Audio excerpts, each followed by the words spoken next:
जय हिंद।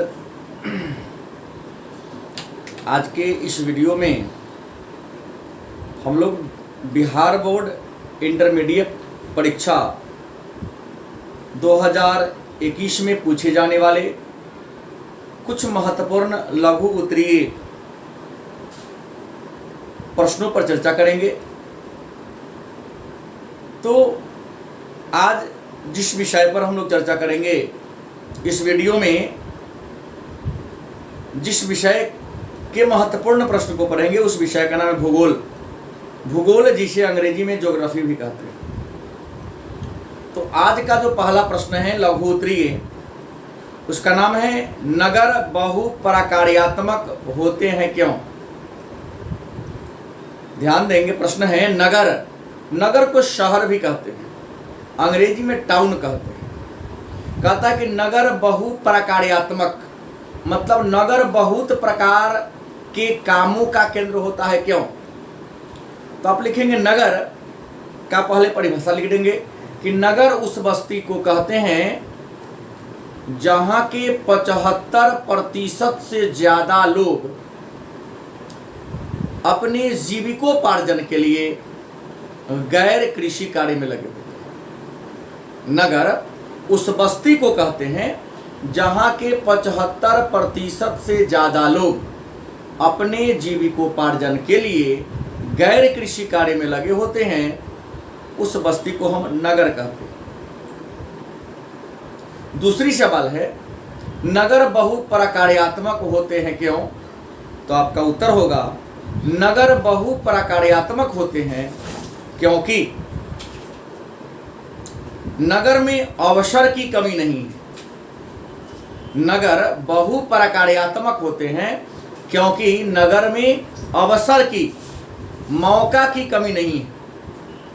हर व्यक्ति को उनकी योग्यता और उनके रुचि के अनुसार काम जरूर मिल जाते हैं। इसलिए विद्वानों ने लिखा नगर बहुप्रकार्यात्मक होते हैं। दूसरा प्रश्न है जनसंख्या परिवर्तन के 3 निर्धारक घटक कौन कौन हैं। प्रश्न है जनसंख्या परिवर्तन के 3 निर्धारक घटक मतलब तत्व कौन कौन हैं। तो आपका उत्तर होगा जनसंख्या परिवर्तन के निर्धारक घटक निम्नलिखित हैं। निर्धारक तत्व निम्नलिखित हैं। नंबर 1 जन्म दर, नंबर 2 मृत्यु दर, नंबर 3 प्रवास। अब जन्म दर की बात करते हैं तो एक वर्ष में 1000 की जनसंख्या पर, एक वर्ष में 1000 की जनसंख्या पर जन्म लेने वाले बच्चों के कुल संख्या को जन्म दर कहते हैं। दूसरा है मृत्यु दर। क्या है तो प्रति 1000 जन्म लेने वाले, प्रति 1000 जन्म लेने वाले बच्चों में अपने पहले जन्मदिन के पूर्व मरने वाले बच्चों की संख्या को मृत्यु दर कहते हैं। नंबर 3 प्रवास। व्यक्ति का या जनसंख्या का एक स्थान से दूसरे स्थान तक जाना प्रवास कहलाता है। तो जनसंख्या परिवर्तन के 3 घटक हैं, जन्म दर, मृत्यु दर और प्रवास। अगला प्रश्न है नगरीय बस्ती किन किन रूपों में देखने को मिलती है। प्रश्न है नगरीय बस्ती किन किन रूपों में देखने को मिलती है। तो आपका उत्तर होगा नगरीय बस्ती निम्नलिखित रूपों में देखने को मिलती है, या नगरीय बस्ती 8 रूपों में देखने को मिलती है। नंबर 1 पुरवा या टोला, नंबर 2 नगरीय गांव या बाजारी गांव, नंबर 3 कस्बा, नंबर 4 नगर, नंबर 5 महानगर, number 6 सन्नगर, number 7 Vishal Nagar, number 8 mega नगर। मतलब नगर की बस्ती 8 रूपों में देखने को मिलती है। अगला प्रश्न है मृत्यु दर क्या है। हमने पहले भी चर्चा किया है।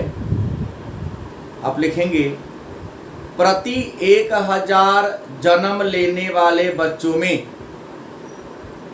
प्रति 1000 जन्म लेने वाले बच्चों में अपने पहले जन्मदिन के पूर्व, मतलब 1 वर्ष पूरा करने के पहले मरने वाले बच्चों की संख्या को मृत्यु दर के नाम से जानते हैं। और भारत में मृत्यु दर 40 प्रति 1000 है। मतलब 1000 जन्म लेने वाले बच्चों में से 40 बच्चे 1 वर्ष के अंदर ही मर जाते हैं। अगला प्रश्न है प्रवास क्या है। प्रवास से आप क्या समझते हैं, या प्रवास किसे कहते हैं। एक ही बात होता है, प्रवास क्या है, प्रवास किसे कहते हैं, या प्रवास से आप क्या समझते हैं। तो आपका उत्तर होगा कि जनसंख्या या जब व्यक्ति अपने मूल निवास स्थान को छोड़कर, जब कोई व्यक्ति या व्यक्ति का समुदाय अपने मूल निवास स्थान को छोड़कर अन्यत्र दूसरे जगह पर जाकर बस जाता है तो उसे हम प्रवास के नाम से जानते हैं। अगला प्रश्न है ऊष्मादीप से आप क्या समझते हैं। ऊष्मादीप किसे कहते हैं, या ऊष्मादीप से आप क्या समझते हैं।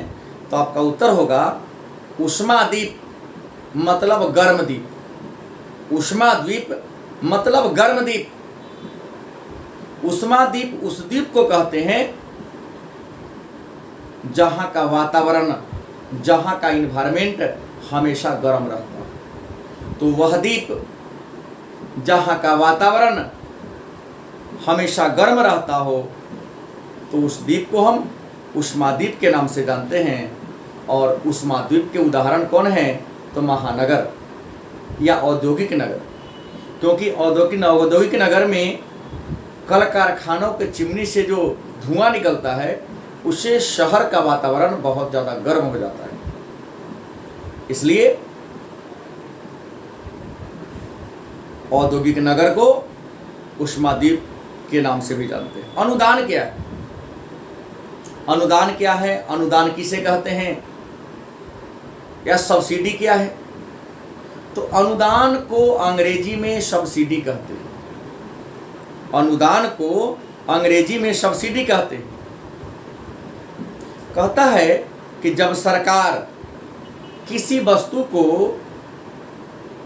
वास्तविक मूल्य से कम मूल्य पर अपने जनता को उपलब्ध कराती है तो उसे हम अनुदान कहते हैं। जब सरकार किसी वस्तु को वास्तविक मूल्य से कम मूल्य पर, वास्तविक दाम से कम दाम पर अपने जनता को उपलब्ध कराती है तो उसे क्या कहेंगे, अनुदान कहेंगे। और इसका उद्देश्य क्या है, तो अनुदान का उद्देश्य होता है जन कल्याण, लोगों का कल्याण। अगला है आयु संरचना क्या है, या आयु संरचना से आप क्या समझते हैं।